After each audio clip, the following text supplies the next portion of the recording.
chapter number 12, page number 234, paragraph number 2.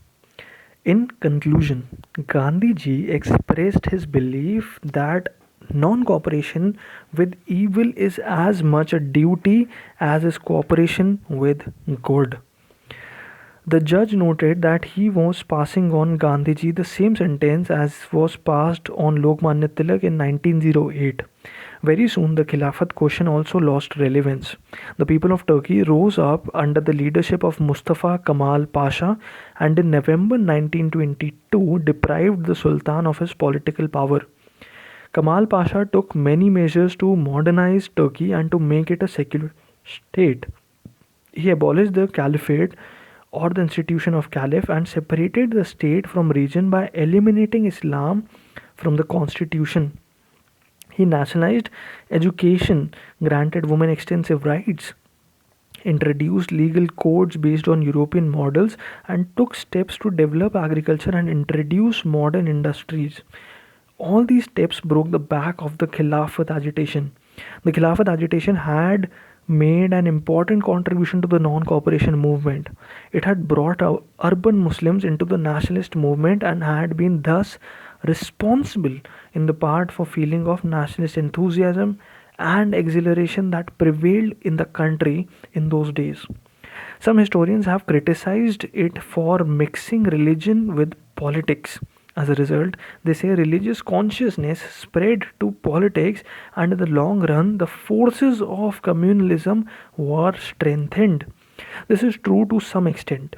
There was, of course, nothing wrong in nationalist movement taking up a demand that affected Muslims only. It was inevitable that different sections of society would come to understand the need for freedom through their particular demands and experience. The nationalist leadership, however, failed to some extent in raising the religious political consciousness of the Muslims to the higher plane of the secular political consciousness. At the same time, it should also be kept in view that the Khilafat agitation represented much wider feelings of the Muslims than their concern for the Caliph. It was in reality an aspect of the general spread of anti imperialist feelings among the Muslims. These feelings found concrete expression on the Khilafat question. After all, there was no protest in India when Kamal Pasha abolished the Caliphate in 1924. It may be noted that at this stage that even though the non-cooperation and civil disobedience movement had been ended in apparent failure, the national movement has been strengthened in more than one way. Nationalist sentiments and the national movement had now reached the remotest corners of the land. Millions of peasants, artisans, and urban poor had been brought into the national movement. All strata of Indian society had been politicized.